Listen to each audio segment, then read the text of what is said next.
Lahirnya Allah berikan kita badan yang sempurna, telinga, mata, tangan, dan lain sebagainya. Batinnya Allah memberikan kita petunjuk hidayah berupa Al-Quran, As-Sunnah yang terus sama-sama kita pelajari, pahami, dan amalkan. Dan kita dibimbing oleh guru-guru kita.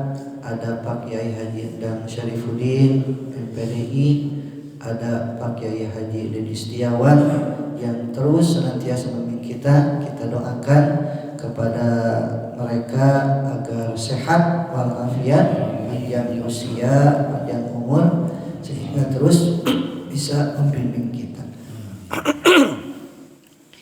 Tidak lupa sholawat dan salam semoga selalu tercurah limpah kepada suri tauladan kita, yakni Habibana wa Nabiyana Muhammad sallallahu alaihi wasallam, kepada keluarganya, para sahabatnya, para tabi'in, para tabi'in dan umatnya, termasuk kita hingga akhir zaman.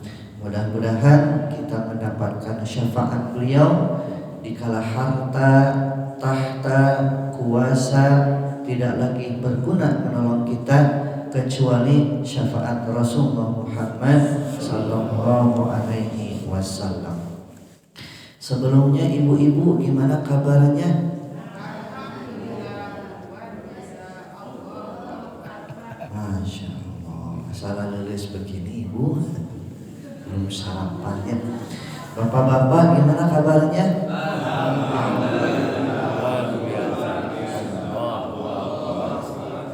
Masya Allah, lebih kompak ini mah ya. Udah sarapan bapak-bapak? Ketika kita melihat berita sangat banyak sekali, baik di luar negeri, dalam negeri ya.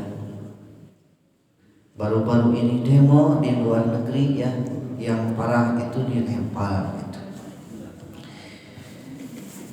Setelah Indonesia juga ramai. Terus ada juga berita yang memberitakan ada dua pasang kekasih, laki-laki dan perempuan, masih muda, ibu bapak. Pemudanya usia 24 tahun, pemudinya 25 tahun. Mereka sedang kasmaran, ibu bapak.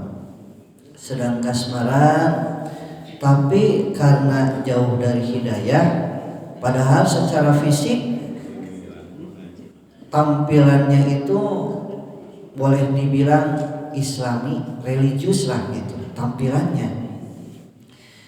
Dua sejoli ini karena sedang kasmaran akhirnya memutuskan untuk tinggal di kosan, ya tinggal di kosan berdua. Nah ditanyalah sama pengurus RT, kalian ini suami istri? Ya suami istri katanya gitu.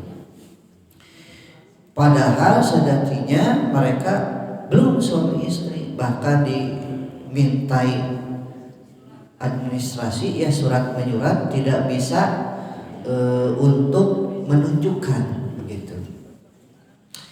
Tapi ya karena dengan berbagai alasan mereka bisa saja ya tinggal bersama di sebuah kosan ya.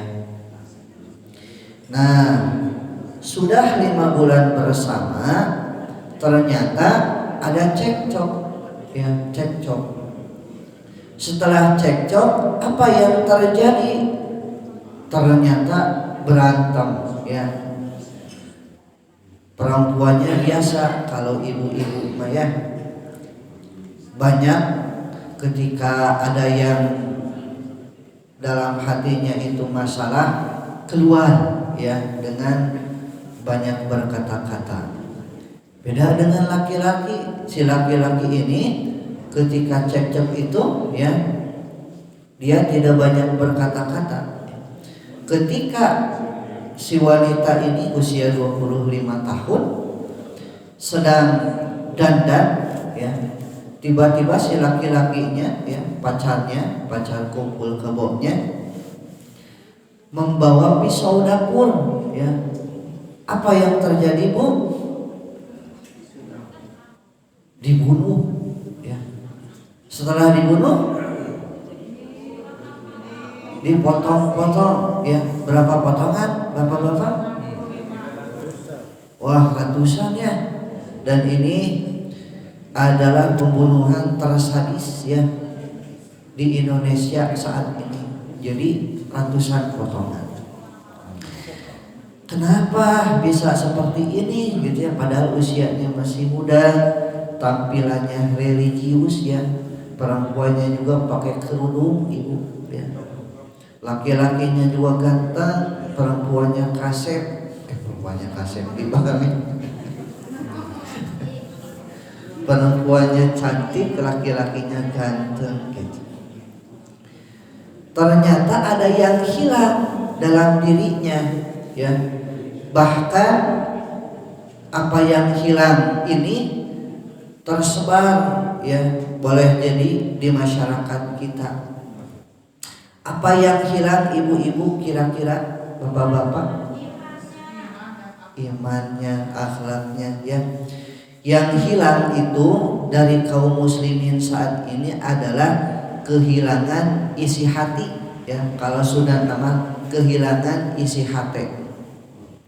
Nah, ketika hati ini hilang ya dengan isinya, maka akan menjadi tempat syaitan bertempat tinggal, iblis bertempat tinggal. Makanya dari kecil ya kita diajarkan sebuah doa. Apa doanya? Raditu billahi rabba wa bil islami dina wa min Muhammadin sallallahu alaihi wasallam nabiyya wa rasulah.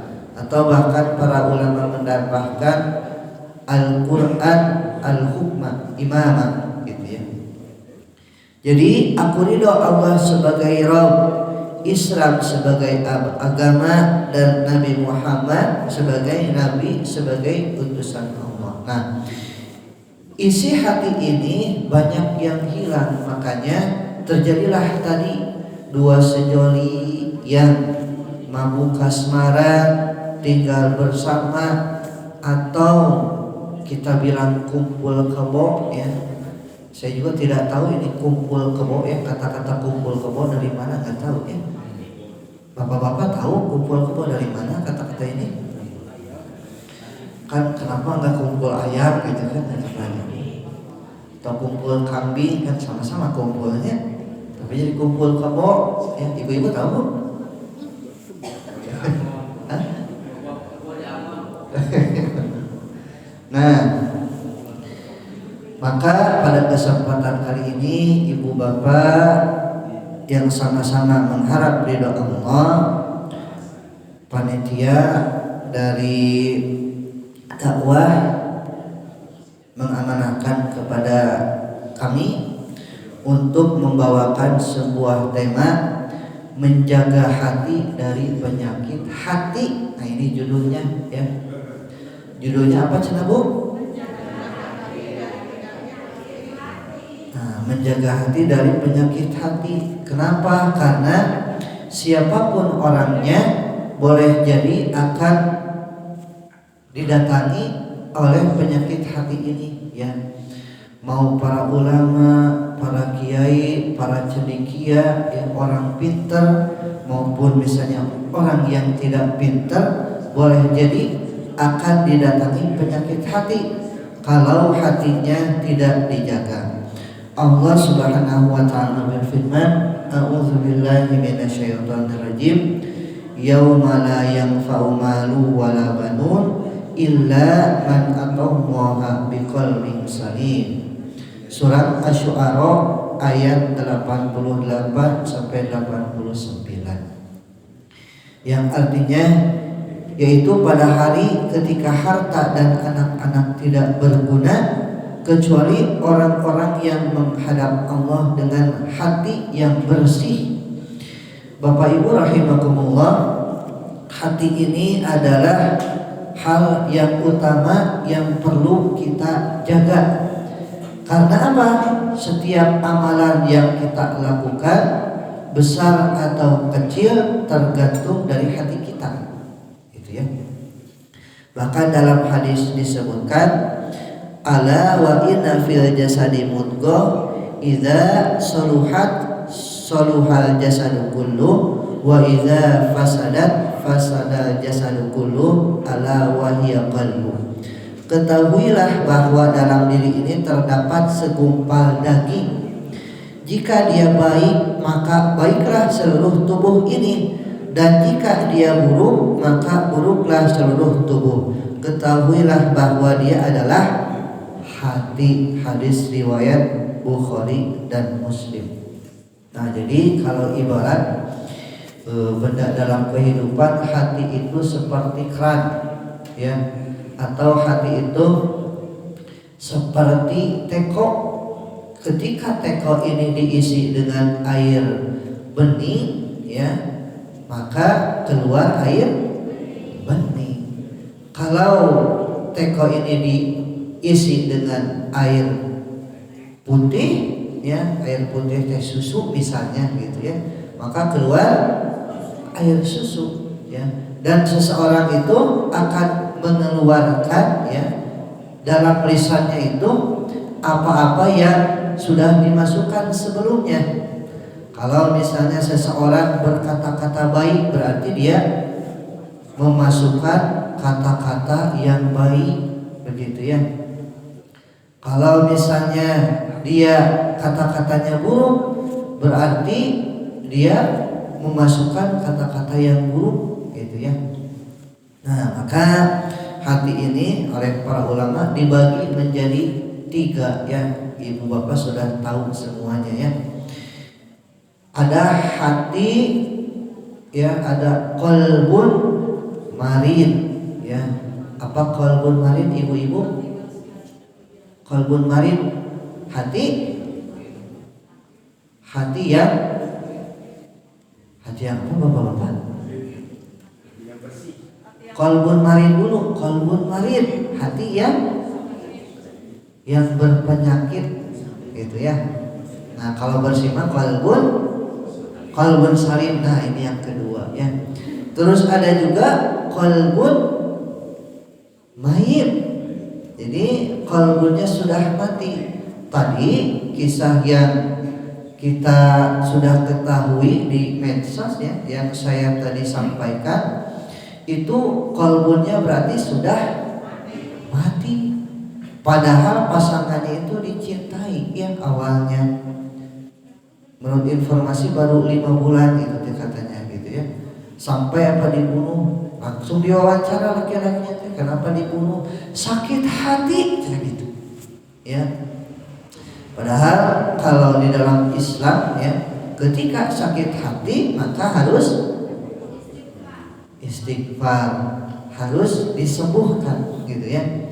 Makanya ada qalbun marid, hati yang sakit, maka harus disembuhkan dengan banyak berinteraksi dengan Al-Quran, banyak berinteraksi dengan majelis ilmu, bertanya kepada para ulama, para kiai begitu.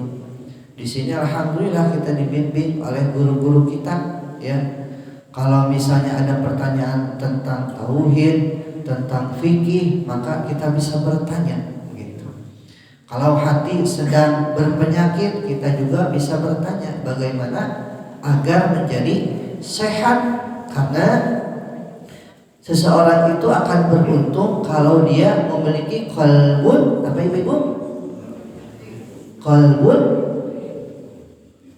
Qalbun salim ya. Hati yang bersih, hati yang selamat gitu. Nah, maka kita juga perlu ya tahu beberapa penyakit hati yang biasanya suka datang, yang biasanya hadir tanpa diundang ya, datang tanpa diundang ya, dan tidak mau pergi kalau tidak kita usir ya. Contoh misalnya penyakit sombong. Nah, penyakit sombong ini akan bisa hadir pada setiap orang, mau orang pintar, orang berilmu ya, orang kaya, orang miskin juga bisa ya. Bahkan kelompok manusia itu dibagi-bagi ya, kalau tidak salah ada 4. Ada orang yang tahu bahwa dia tahu, ada orang yang tidak tahu bahwa dia tidak tahu gitu ya. Ada orang yang dia itu tidak tahu bahwa dia bodoh ya. Ada orang yang dia tahu dia bodoh tapi tidak mau memperbaiki diri gitu. Maka ada ya, para ulama menyampaikan orang miskin yang sombong ada gitu ya. Kalau orang kaya yang sombong rada leuheung gitu ya, walaupun negatif ya, rada leuheung. Hartanya ya bro dipanto ngalayah di tengah imah kan gitu ya. Tapi ini yang rugi orang miskin yang sombong. Wah, nauzubillah min dzalik gitu. Orang yang berilmu juga bisa sombong dengan ilmunya. Wah, saya teh itu orang berilmu. Saya tuh ngajinya teh bagus. Ketika saya mengaji, orang-orang tuh terpukau, terpana gitu ya. Nah, ini juga bisa gitu. Maka hati-hati ya.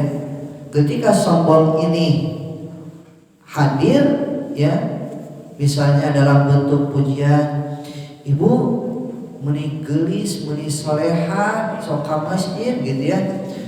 Nah, maka kita harus berhati-hati ya ketika dipuji dengan mengucapkan apa ibu-ibu ketika dipuji? Alhamdulillah, segala puji hanya bagi Allah saja gitu. Bapak-bapak dipuji, bapak-bapak ini bager gitu ya, dipuji sama ibu-ibu gitu kan ya. Apa jawabnya? Alhamdulillah, segala puji bagi Allah. Jangan sampai ketika dipuji, oh iya tuh saya mah orang berilmu, pesantrennya juga lama ya, 6 tahun, belum kuliah S3 gitu ya, doktor, belum punya penemuan, profesor gitu ya. Nah, ini sombong ini boleh jadi bisa hadir kalau kita tidak hati-hati ya. Makanya ketika bibit-bibit sombong datang, kita harus memperbanyak taubat ya. Apa itu taubat ibu-ibu? Taubat itu kalau bahasa ulama Sunda mah balik deui taubat. yang tidak tadinya lalai jadi rajin, yang tadinya suka ngomongkeun batur, bapak-bapak ya suka ngomongkeun batur kan?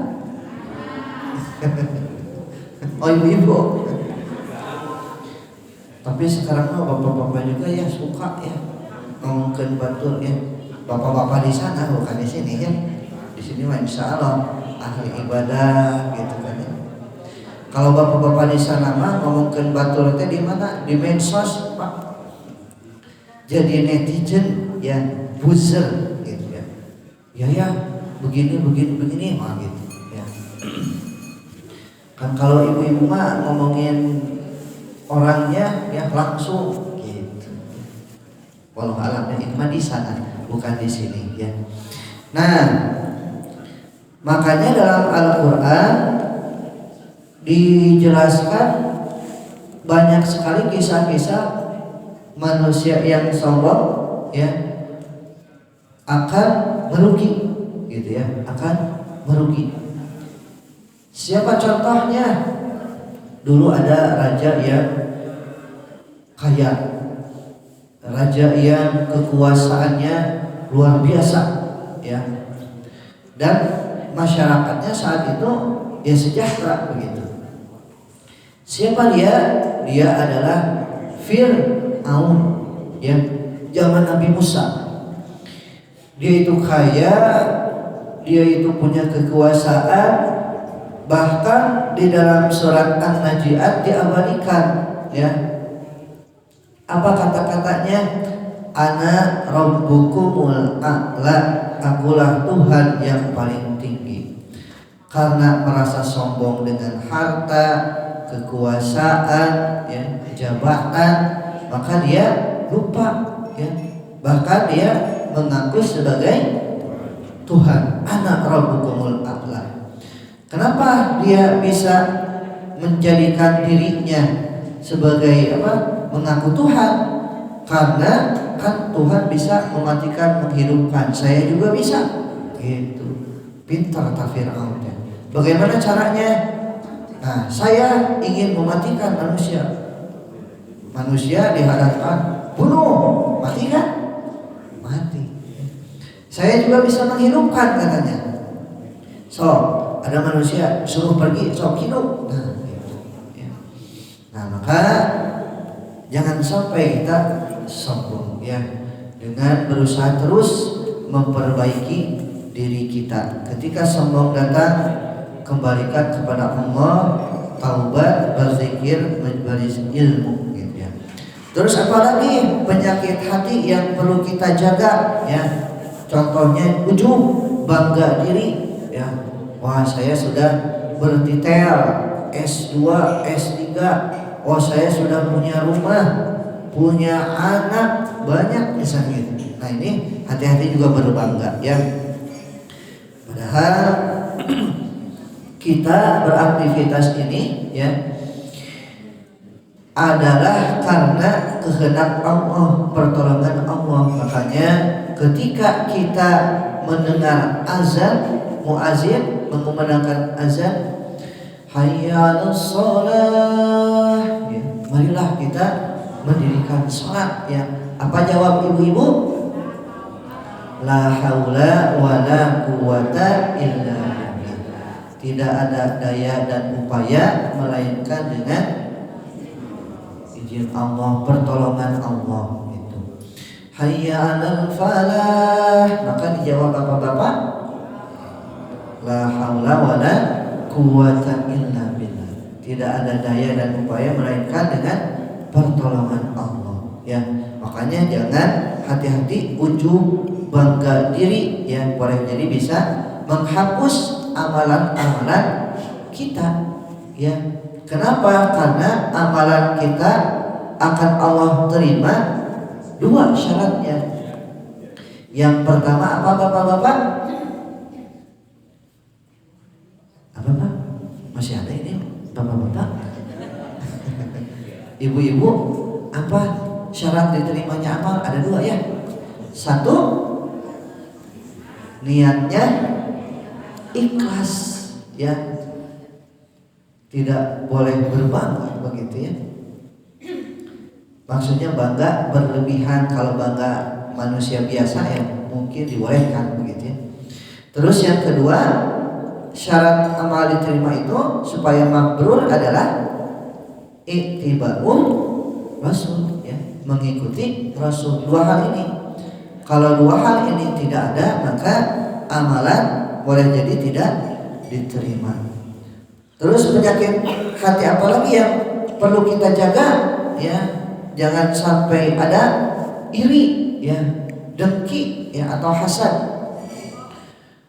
Boleh jadi kita iri ya kepada orang yang di atas kita, hartanya, ilmunya begitu.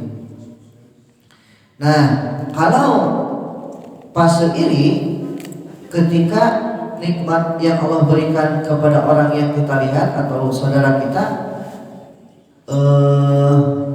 nggak suka kita, gitu ya. Berbeda dengan hasad. Nah, ketika sudah dengki ya, iri terus dengki. Kalau dengki mah ingin nikmatnya yang sudah diberikan kepada saudara kita hilang atau berpindah kepada kita. Nah, ini juga hati-hati, gitu ya. Terus apalagi bakhil misalnya, tidak mau berbagi. Kebayang kalau orang Islam ya tidak mau berbagi, roda ekonomi ya akan tidak berputar ya. Nah, sekarang juga ya kita lihat bersama, karena harta ini berputar hanya pada orang-orang tertentu, terjadilah chaos ya, terjadilah demo di mana-mana ya. Bahkan salah satu ojol ya ditabrak. Kenapa Bu bisa ada demo, bisa ada kerusuhan? Kira-kira apa penyebabnya Ibu? Pemerintahan zalim, tidak adil ya. Jadi ada ketidakadilan ya. Adil ini tidak merata. Kan adil itu proporsional ya, menempatkan sesuatu pada tempatnya. Dan banyak lagi penyakit-penyakit hati yang lain. Nah, tadi yang dibahas ada sombong, ada ujub, ada iri dengki, ada bakhil, bahkan banyak lagi ya. Kalau dibahas panjang. Nah, ambil kisah ketika seseorang itu hatinya sudah diberikan hidayah oleh Allah. Kisah ini masyhur ya, para ulama seringkali menyampaikannya. Ada seorang wanita tunasusila, dia itu bekerja di puskesmas ya. Ibu-ibu masih apa namanya itu? Tahu wanita tunasusila? Titik-titik bukan namanya. Nah, kalau bahasa dulunya mah tunasusila itu pelacur gitu ya. Cuman bahasanya diperhalus, kalau berkembang zaman diperhalus jadi PSK, pekerja seks komersial gitu. Nah, si wanita ini kerjanya di puskesmas. Nah, di puskesmas ini aneh. Puskesmas teh singkatan ya. Puskesmas teh singkatan Bapak. Kira-kira apa? Itu yang positifnya ya. Puskesmas di sini adalah pusat kesenangan mas-mas. Jadi mas-mas yang pikirannya sedang ruwet, mumet, pasti ke situ ya, ke tempat si wanita ini. Gitu. Nah, puskesmas, tapi ini puskesmas negatif ya, pusat kesenangan mas-masnya. Nah, si wanita ini sudah bekerja nih ya, berjalan pulang, tiba-tiba melihat seekor anjing yang kehausan ya. Kan ceritanya ini di gurun pasir ya. Nah, si wanita ini merasa iba hatinya, eta anjingnya sedang kehausan gitu. Akhirnya si wanita ini melihat sumur, kebetulan sumurnya tidak terlalu dalam, dia dangkal, tapi ada airnya. Cuman si anjing ini susah untuk masuk gitu ya. Akhirnya si wanita ini melepaskan, kalau ini selop gitu ya, kan ada buat air kan pasti sedikit ya, diminumkan ke anjing tersebut, yang minumkan beberapa kali. Akhirnya anjing ini pergi saja gitu ya, tidak berterima kasih, maklum anjingnya pergi saja. Qadarullah, si wanita ini ketika berjalan ajalnya datang. Dan para ulama menerangkan si wanita ini jadi ahli surga. Kenapa ibu bapak? Nah, karena ikhlas memberi minum si anjing yang kehausan tadi. Itulah amalan hati. Walaupun menurut kita kecil ya, tapi di hadapan Allah bisa besar ya. Tapi boleh jadi di hadapan manusia besar, tapi di hadapan Allah kecil. Maka ada hadis panjang ya yang menerangkan bahwa ada 3 golongan yang sudah di depan pintu surga. Golongan pertama ditanya, kamu mau masuk surga? Iya ya Allah. Dengan apa kamu masuk surga? Ya Allah, ketika di dunia Engkau memberikan hamba nikmat, kesehatan, ya, keleluasaan untuk berjihad, maka aku mau masuk surga dengan wasilah jihad ini. Apa yang terjadi? Kata Allah, kadzabta, engkau bohong. Engkau hanya ingin dipanggil sebagai pahlawan, dan label pahlawan itu sudah engkau dapatkan di dunia. Akhirnya apa yang terjadi? Golongan yang pertama ini yang zahirnya berjihad ya, berperang di jalan Allah, diseret oleh malaikat dan dimasukkan ke dalam neraka ya. Nauzubillah min dzalik. Golongan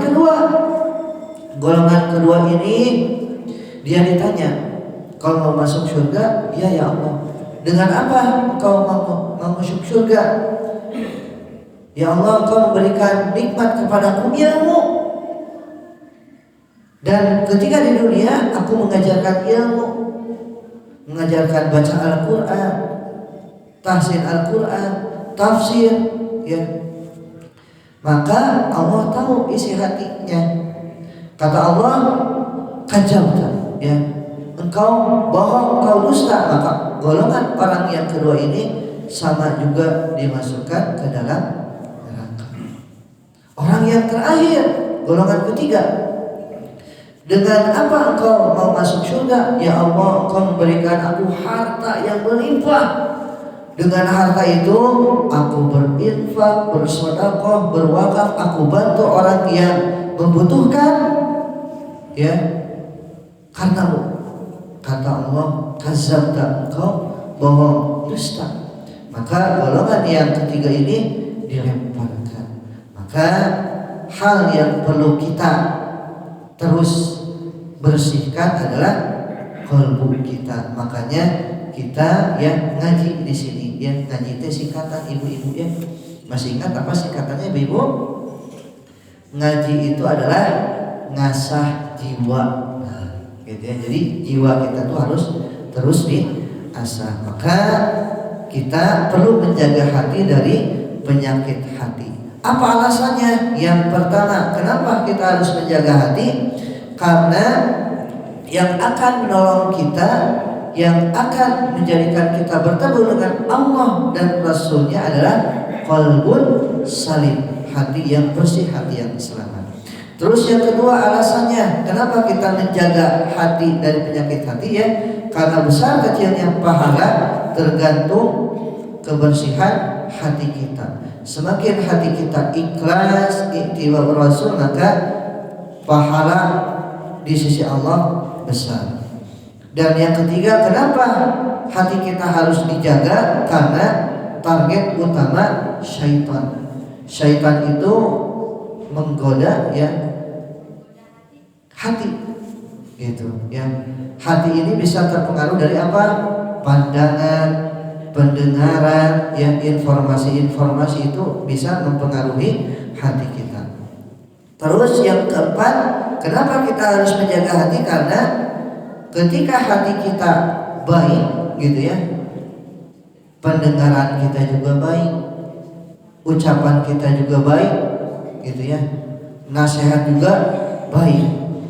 Dan kenapa harus menjaga hati? Karena hati ini senantiasa berubah-ubah ya. Maka kita berdoa, ya muqallibal qulub tsabbit qalbi ala dinik, ya Allah, teguhkanlah hatiku di dalam agamamu gitu ya. Karena tidak sedikit orang yang dia tidak menjaga hatinya ini jadi sakit, sudah sakit jadi mati ya. Makanya ada qalbun marid, sakit ya, jadi qalbun mayit ya. Agar bersih lagi, agar menjadi selamat kan, maka kita arahkan menjadi qalbun salim. Nah, itu saja yang bisa disampaikan. Marilah kita bersama-sama menjaga hati kita dari penyakit hati yang bisa datang. Wallahu a'lam bishawab. Wassalamualaikum warahmatullahi wabarakatuh.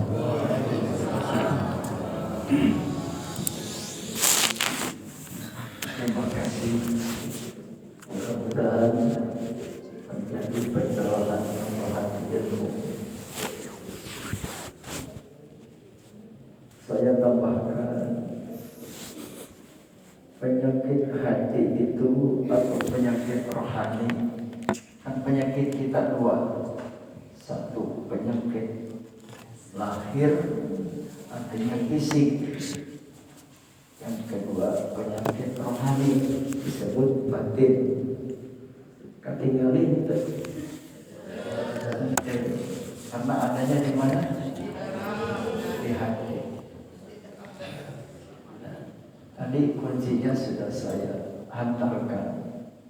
Alat-alat pengetahuan yang Allah berikan kepada manusia. Satu, telinga. Kedua, mata. Ketiga, hati. Nah, itu awal surah Al-Baqarah sudah jelaskan. Tipe manusia itu tiga. Satu, al-muttaqin. Kedua, kafirin. Ketiga, munafiqin. Ayat 1 sampai 5 muttaqin. Ayat 6 kafirin. Sampai ayat 7. Ayat 8 sampai 20 Al-Baqarah itu adalah munafiqin. Gimana bunyi orang kafirin? Khatamah qulubihim sam'ihi wa ala absarihim